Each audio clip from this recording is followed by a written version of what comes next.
বন্ধুরা চট জলদি কি বলতো তৈরি হয়ে গেল। আদা জিরে লঙ্কা ধনে গোটা দিয়ে পেস্ট করে নিয়ে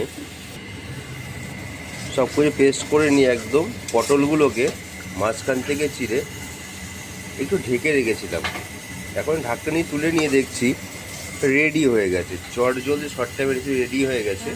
এবার দিয়ে দেবো কী বলতো বন্ধুরা, অল্প পরিমাণ গরম মশলা।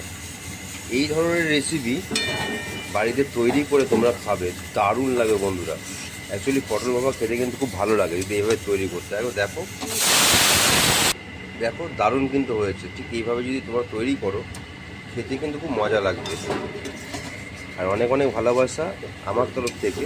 চট জলদি শর্ট টাইমে রেসিপি দেখতে হলে আমার পেজটাকে ফলো করো ঝটপট, আর রেসিপি দেখো আর নিজেরা তৈরি করে বাড়িতে খাওয়া দাওয়া করো, খুব ভালো লাগবে। টাটা বন্ধুরা, ভালো থাকবে সুস্থ থাকবে এটাই কামনা করি। টাটা।